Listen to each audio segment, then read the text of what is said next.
Well, welcome to another Black History Conversations. It's great that you're able to listen to this recording and find out about some exciting things that are going on and hear some more about the way that we're exploring Black history now. I'm just going to share my screen so that you are able to see what we're at. So we're looking at the moment at Black Lives Matter, exploring local Black history stories. And the team that have supported the development of Black History Conversations are Simon from Belong Nottingham, myself, Liz Millman from Learning Links International, David Alston from Slaves and Highlanders, and Marcia from Black Heritage Walks, the Black Heritage Walks Network. And we've also got two other great supporters of ours today, Jim Thakordin. I'm really pleased you're with us, Jim, and Bummi, who's joining us and telling us about her exciting work soon. Because I'm in Australia, I just wanted to introduce and respect the position here for Black history. Welcome to Wurundjeri country. Wurundjika, Wurundjeri, Beak. All right, so I was out in the park today and I saw this sign and I thought, this is good because there's more and more recognition that we really need to respect this wonderful country here and its traditional owners. So I acknowledge the traditional owners of this land, their elders, past, present and future. This land belongs to the sovereign people of the First Nations and was never ceded. It was always theirs and it always will be theirs. Now I'm showing you something which is perhaps a bit of a surprise because it's been quite a difficult week for me. Our little house, which was so badly damaged, you can see in the little dirt and the car was crushed. Our little house was demolished this week. So we're great big diggers and all sorts there, but I'm now in a rental which is gorgeous with beautiful views, two nice little miniature dachshunds, and our forest around us is regrowing. But the reason that the forest fell so badly, we lost thousands and thousands of gum trees in one night, 73 homes were seriously damaged, was that this area was deforested as part of colonisation. So it meant that these trees all regrew again and they're all terribly spindly and terribly tall. So it's a really difficult situation to know how to manage it. I just thought I'd share that with you. I hope that was all right. And also I thought I'd share this. I'm so glad you could make it. We all are. And at present, it feels like survival's the name of the game. So I saw this gorgeous cartoon. I think it's so good and so like how I feel. Don't know about the rest of you. This little piggy stayed inside all day. This little piggy also stayed in. And this little piggy thought about meeting a friend for coffee, and then it figured out, why risk it? Honestly, that's how I've been feeling lately, but I did manage to get out today. Okay, so we're going to welcome, first of all, Dr. Bummi Oyensan, who is extending an invitation to us all to the launch of Sankova's Children's Stories website. That's going to be on Saturday, the 19th of February, and you all have to sort out what time that is in your time. So I think now, Bummi, if I stop sharing this and tell us all about it. Take your mute off. Mute. And then, can I share my screen? Simon? Please? Yeah, it should be allowed. Yep. Okay.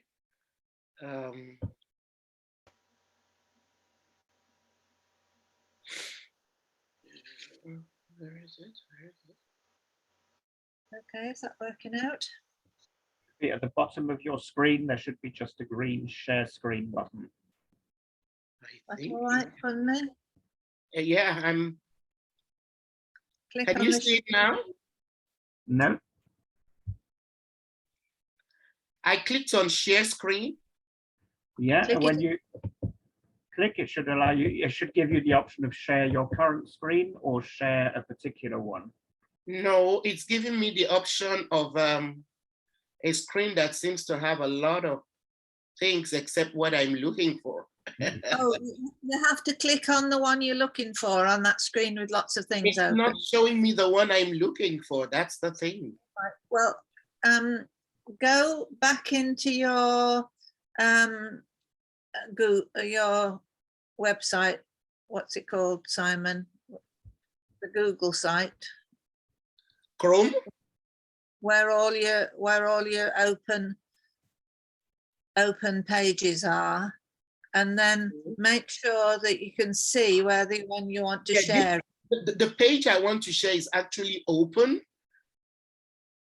Can but you not see on that page? Yeah, but when I say share, it's not bringing me to that page. I'm gonna, but let me just make sure that I'm able to at least share the website when I'm, can you see that? No, not at the moment. But what it's okay, Bunmi, try and work it out now, because what these sessions are about is trying to be better at using the technology. So I usually don't have difficulties sharing my screen with on Zoom. This is strange. I don't know why. try and talk Bunmi through it in a bit more logical way than I was. It is normally though, you just click share screen and it gives you the different, so you can either share your screen or a particular page. Okay, let me tell you to share my open. So when I clicked on desktop, it's giving me, it says open system preference. Is that something you've seen before? Nope, never seen that before. So I don't know. I've never seen that either. Yeah. I have this all the time. I share my screen all the time. I don't know why. Yeah, it should be. You click share screen and then just choose screen share. Oh, I don't know how I'm going to be able to. Because what I was planning to do was actually to show you how the website works, is going to work when it's open, you know. But right now, I only have a private, I've been given private access. And that was what I wanted to kind of use to show you. Are you able to give us the, can you give me the, on the chat, can you give me the web address and then I'll try and go into it? That would not work because what I was going to do was to just maneuver around as I explained. All right. Well, you'd still be able to, no, you wouldn't, would you? So when I click on share my screen, this thing comes up. It shows desktop one, whiteboard, iPhone. I've never seen all of these. Yeah, that is normal. So if you choose the one that you want from that list, it's just not coming up. Okay, because I'm looking at the same thing. So I've got screen, whiteboard, iPhone, then it's got my email program, 3 open folders, and an open document. So I don't know why it doesn't. Let me just click on share. Yeah.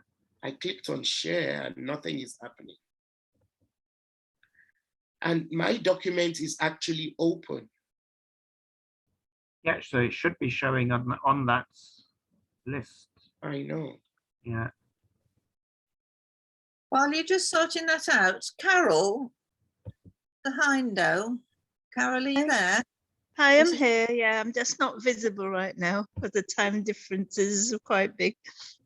Where have you joined us from then, Carol? Pardon? Where have you joined us from? Oh, I'm in Dominica. So I moved back to Dominica from the UK about 3 years ago. Gosh. So Audrey, I'm in touch with Audrey and Alison, Audrey Doody and Alison Edwards from Leeds, because I lived in Leeds. So hi Alison, if you're there, and hi Audrey. So yeah, I'm in Dominica. So I'm very interested in looking at these links between Britain and Dominica, and I'm an artist, so I look at it from a slightly different viewpoint. Okay then, so one of the weeks, will you tell us about your work and show us some of your art? I remember looking it up now. It's Yes, I'd fantastic. love to do. Yeah, I'd love to do that because it's kind of my work is textile based and botanical. I'm very interested in botanical entanglements. So yeah, I would love to join you one of these days. Yes. Lovely, lovely. We'll be prepared to do that.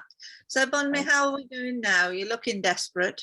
Yes, I think I'm just going to just talk, and I'm not going to be able to show anything because I can't figure out. This is really very strange. It's taking me to security and privacy and all of that, and I've never had that. That is Whenever weird. I needed to share my screen. Yeah, it's very, very weird. Yeah. Yeah. Really, that teaches us a lesson, Simon. We need to practice before we start. I've never had this problem with Yeah. The thing, and next week you'll be able to have worked out how to do it if you've got time to I make. actually have tech people who will help me do that. But I hold meetings, I run workshops all the time using Zoom and sharing my screen. This is just odd. I've never experienced it. Anyway, so I'm just going to try and talk. Now, okay, first of all, yeah, okay, yeah, thank you for having me. And so what I'm trying to do is to setting up this website, which would have stories, nursery rhymes, history for kids, and other resources for parents, teachers, librarians, and so on. And first, so why am I doing this? I believe very strongly that there's a lack of relevant, culture appropriate materials for parents and early childhood educators. I also believe that very strongly that stories help us form identity. And of course, history helps us make sense of the world.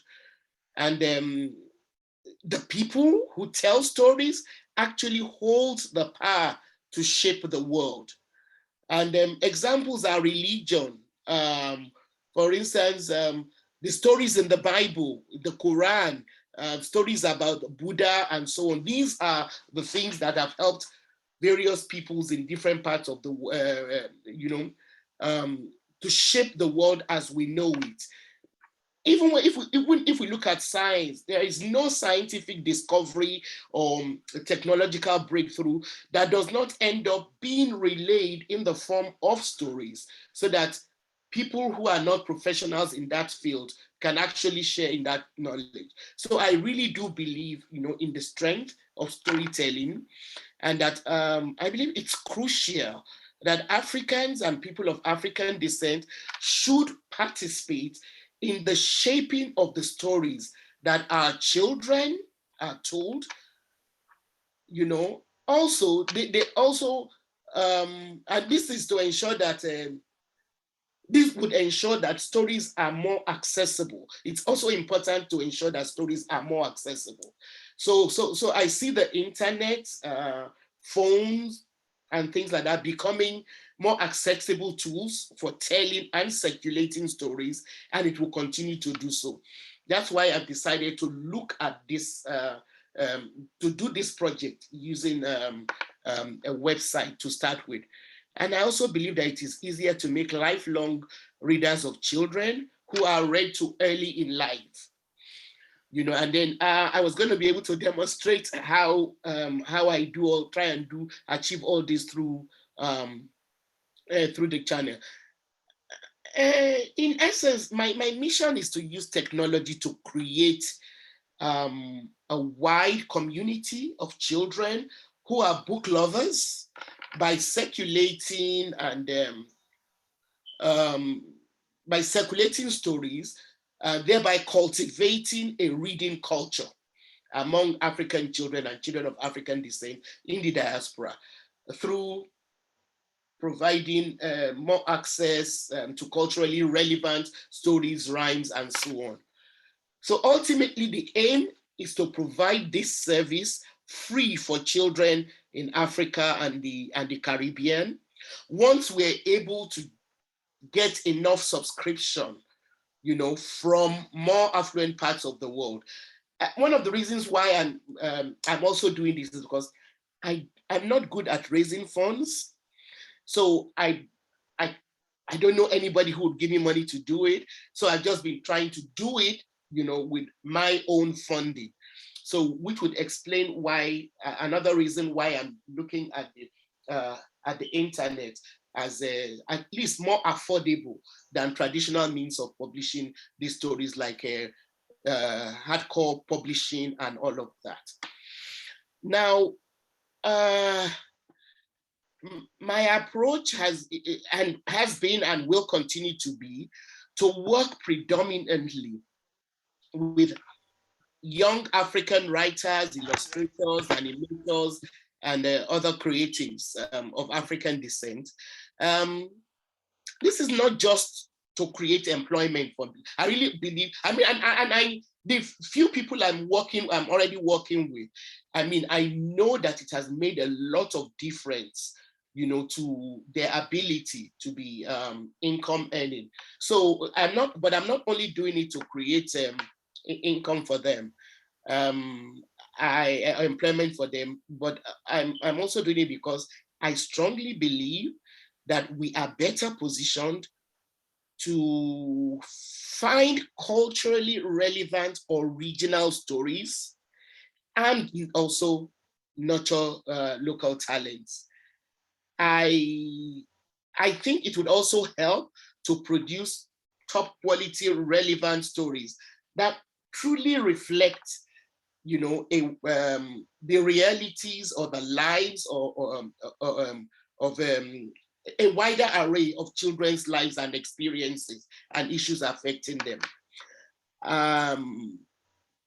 This approach stems from the belief that young Africans and those in the diaspora will be better positioned to actualize their full potentials if armed with stories that debunk the stereotypes, misconceptions, and negative narratives about Africa, Africans, and the African diaspora. And I believe that the earlier we start, the better. And this position, for instance, was kind of validated a couple of days ago by one of my grandchildren. He's 9 now. He's actually 8. And because I take him, he comes here once in a while and we have sessions where we talk about Black history, where we read books about, you know, African stories and all of that. He's a lot more conscious than a lot of people, his peers. And so he came home a few days ago and he goes, Nana, is Black History not supposed to be a whole month? And I'm like, yes, we're in Black History Month.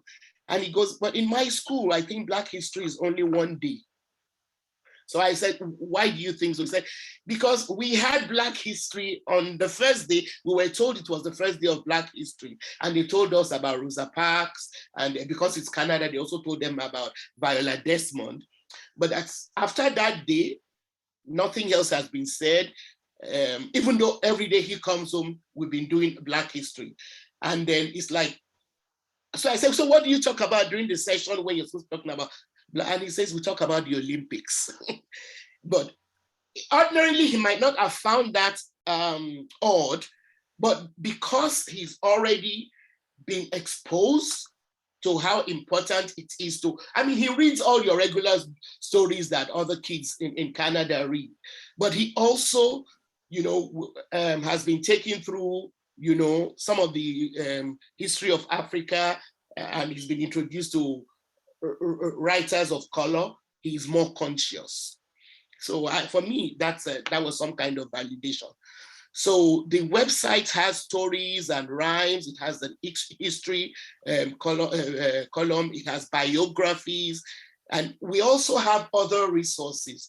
We have curriculums for early childhood education, starting from age 6 months to 36 months.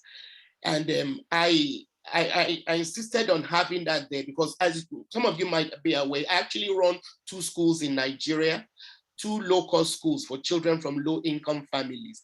And when we started the primary section of the school, one of our major challenges was that we had children who had never been to any kind of preschool. You know, so they're already 4, 5.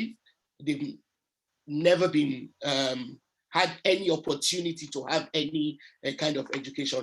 And so we were challenged with finding a curriculum that we could use for that age. And there was none available. You know, and so in the school, we started, you know, generating one, which we use for children. And I kind of know that it's a resource that people who run small daycare centers, even parents who want to engage their children, prepare them for school and things like that, will find useful. And they have been finding useful because we've been actually giving those out for free. We also have a handbook because this is also a service that is not very readily available for most African countries. Daycare centers where children are not just being kept preoccupied while their parents are working, but daycare centers where children are actually being prepared, being got ready to actually get into the school systems. So they are available maybe for people from middle and high income earning classes, but for the majority of people, you know, those kind of services are not available. And so I came up a few years ago with a handbook on how to set up your own daycare center, you know, and so, you know, those kind of facilities are also there. I also have this Facebook group that I started a few years ago, a couple of years ago. It's called Early Childhood Education and Parents Group or something like that, with over 10,000 members. And some of the interactions there actually lead me once in periodically to write blogs on things like even things as simple as how to toilet train kids, how to sleep train children, and all of that. So all those kind of resources would also are also going to be there. It's a pity I can't show you, I can't demonstrate to you what we've what we've done with the website. But like I said, there is so usually you get on the website. Supposed to be something that would be for those in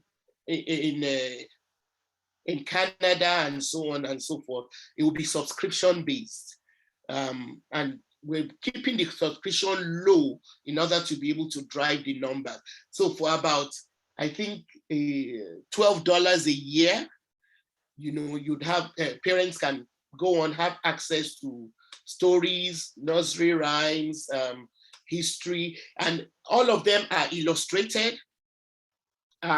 Some we've actually even animated slightly, so that the children can engage with the pictures and all of that. And then what else did I want to, can I say about? Okay, and then, so right now we're launching the website on Saturday, but ultimately we're also going to develop an app because of the problem with internet accessibility. Our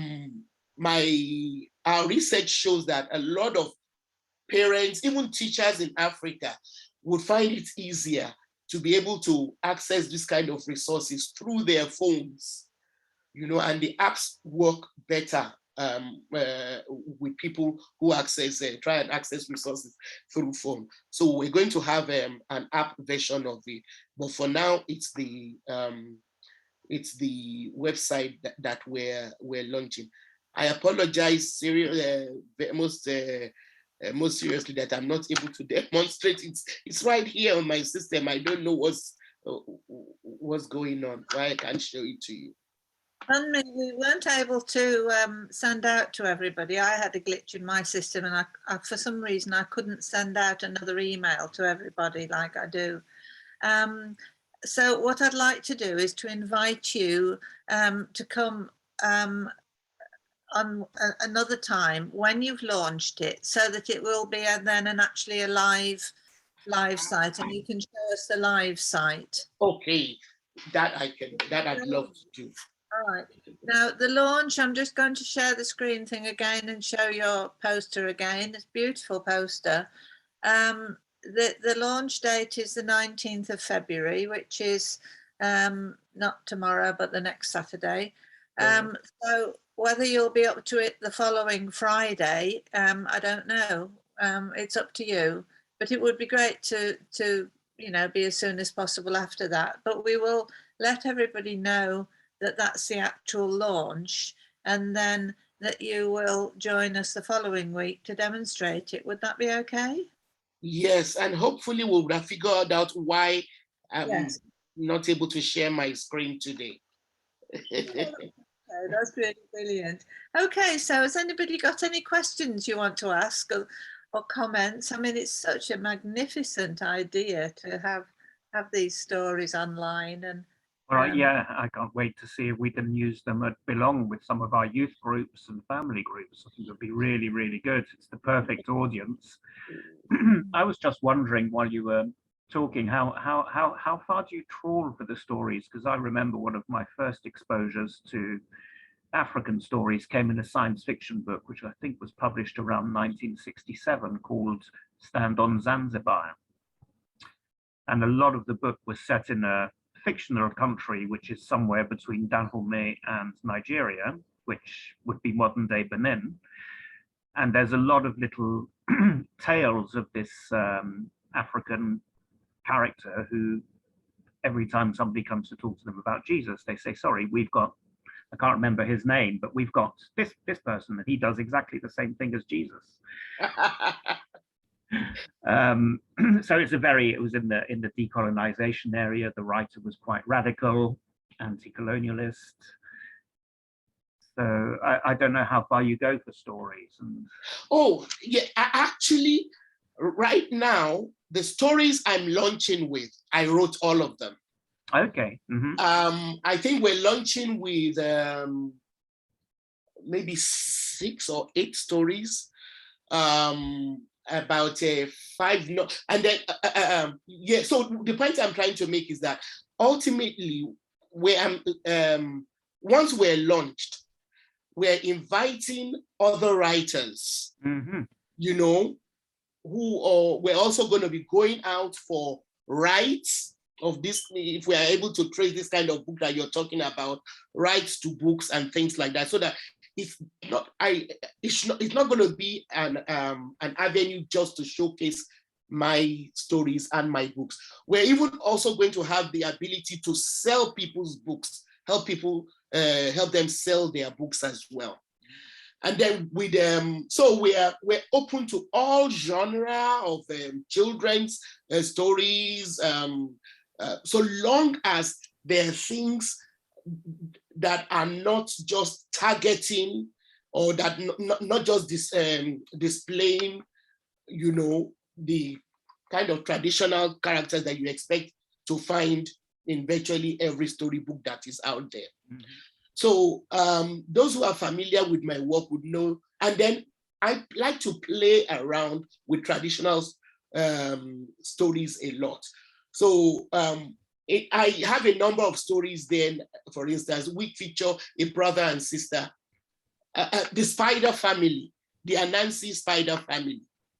But I have not based them on the traditional stories that I was raised on, because a lot of them are already out there.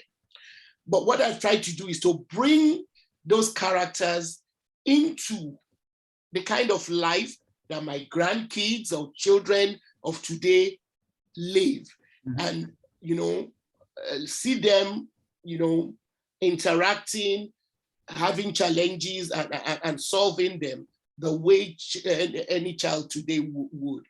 I do that a lot. I sometimes I take I don't know how familiar people are with this story about the hummingbird, for instance, the hummingbird who could. I played around with something like that. Even with the nursery rhymes, what we did was to redo a lot of the traditional nursery rhymes that I and my kids and a lot of people grew up with, but giving them Afro beats. And then sometimes also giving them culturally relevant references. And I'll give you an example. There's this popular nursery rhyme that my grandkids enjoy a lot. It's I love to eat apples and bananas and things like that. Mm-hmm. What we've done is to adapt it and add not just apple and bananas, but things like mangoes and pineapples, the kind of things that children, outside of Europe or North America, references that you find familiar. So those are some of the, but we are also hoping to work with translators, especially those who can translate into Swahili. Right, that's wonderful. Yes. Yeah. Exciting, Bunny. And I really look forward to seeing it.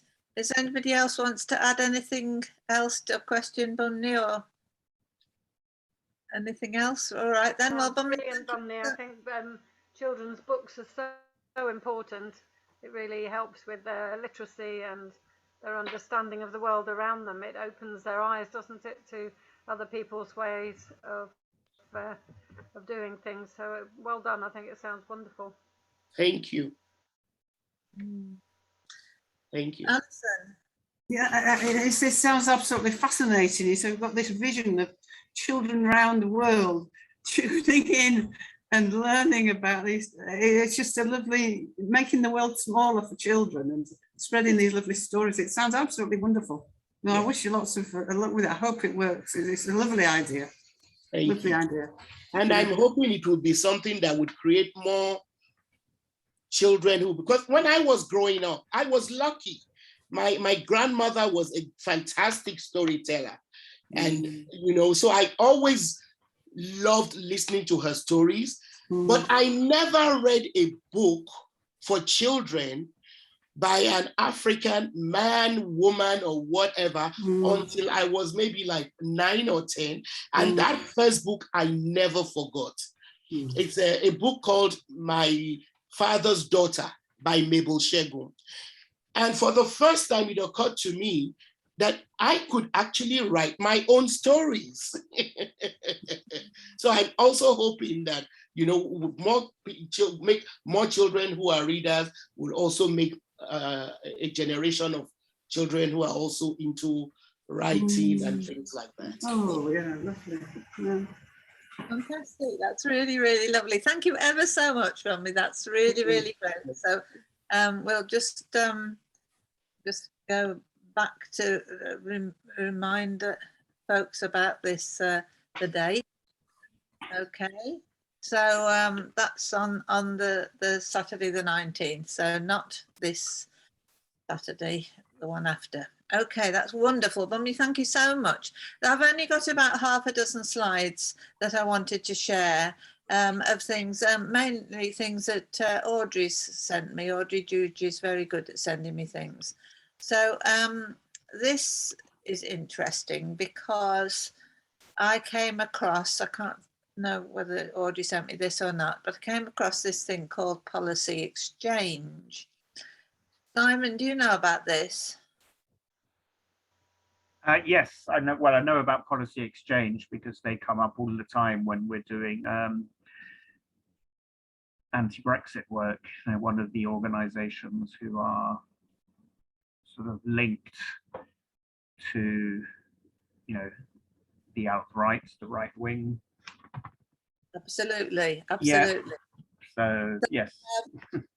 I wanted to just share this though, to say, in terms of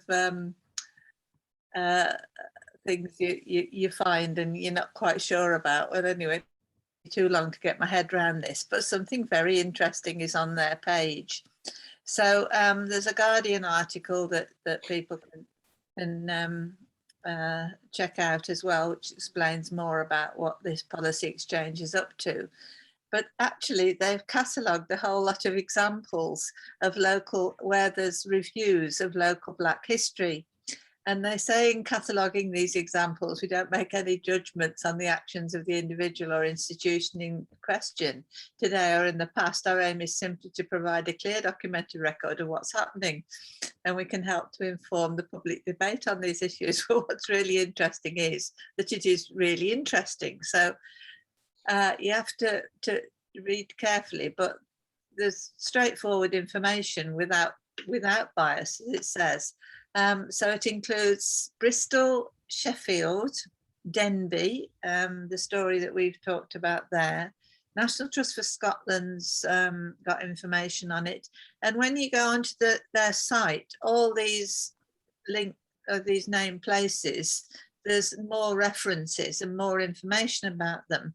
So the story about what's got Colston School, for example, University of Edinburgh, Churchill College, Cambridge, Homo rhodensiensis, or however you say it, that comments about that story there, and what else we should be looking at in colonial terms, because they want to rename this, whatever it is,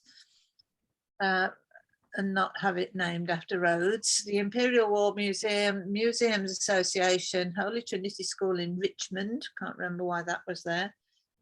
Museum of the Home, that was interesting as well. They're looking to decolonialise that.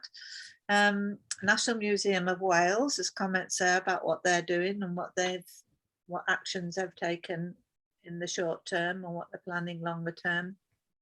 Something about donations in Oxford, I can't remember that. Camden Council, Nelson in Wales, can't remember what that was. University of Cambridge, National Gallery, Colonial Roots of Plants. This was a really interesting one because of the name thing. There's a whole lot there that they're looking at, and recognising that, of course, a lot of the plants that we admire in gorgeous gardens are plants from overseas. And it's very interesting over here in Australia. There's a lot of discussion and debate about what you're allowed to have and what's an invasive weed and what isn't. Jesus College, Cambridge, yes, University of Aberdeen, Imperial College London. So I didn't expect it to be a useful resource or something I'd talk about, but it has actually got a whole lot of links in it, which is certainly going to help me. And then again, Audrey's information comes from far and wide. This is in the New Yorker magazine, and it's really interesting that other countries, when people in another country look back at your country, and it's the way I'm often now looking back at Britain. This article's fascinating. Britain's idyllic country houses reveal a darker history.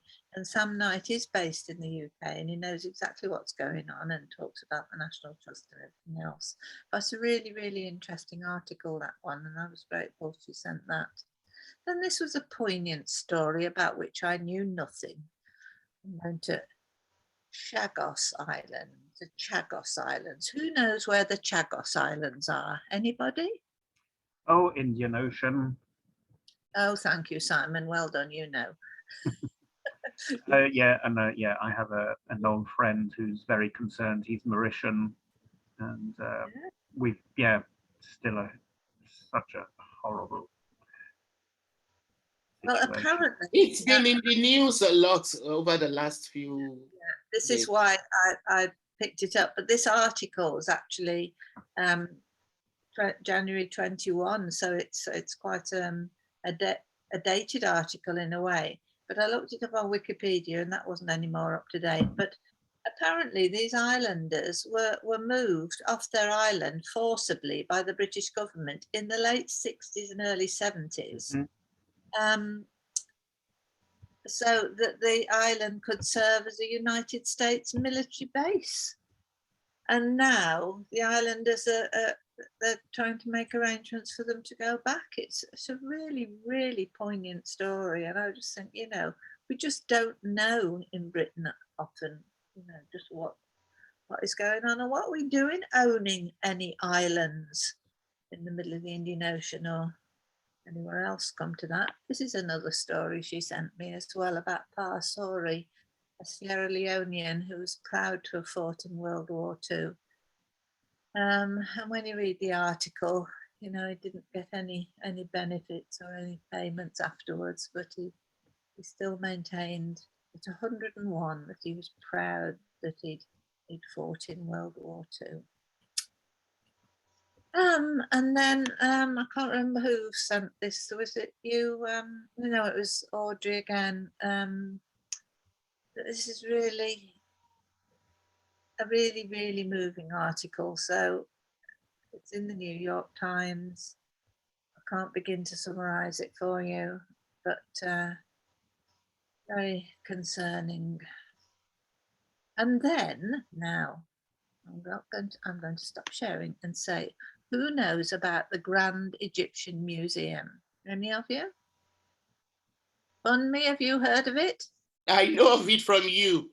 I looked it up after we talked on the phone. I was raving on the phone about it. All right, then. That is just because we've been talking about returning stolen goods to Egypt and everything else. Nobody mentions and I had absolutely no idea until this TV program popped up the other night about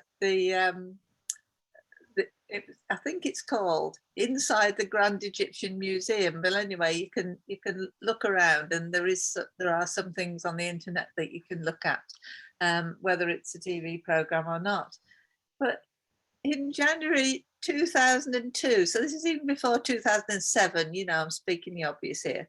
The Egyptian government announced a worldwide competition to design a new museum to house, display and preserve some of the world's greatest ancient treasures, which the country of modern Egypt has the privilege of being entrusted. And this museum is just amazing, and it's going to open probably later this year. They were hoping to open it last year, but COVID and everything else caused problems.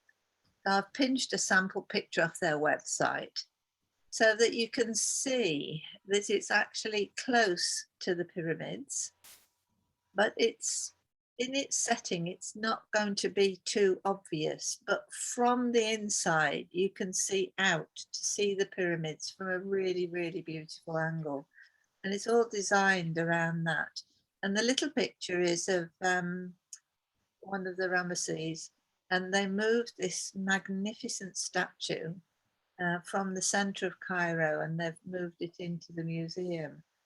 Well, the program that I saw, which I don't know whether you can access or not, it was a CNN program, I think. It was so interesting. It was about the building of the museum. So there's a lot of technical stuff about what the walls and stuff was constructed of. It was fascinating. So that I just think is so positive. So after some sad things, yes, that was really good. So yeah, that's what I've been catching up on and phoning up folks the other side of the world. And Bunmi, it was lovely to catch up with you again and have a chat with you. It's lovely to have you, Carol, joining us from Dominica, and we really would love to know more about your work and to know that you're part of Audrey's team along with Alison. So that's really great. Hi, Carol. Thank you very much. Now close the recording off and then we can have a chat afterwards. Okay then, so thanks very much.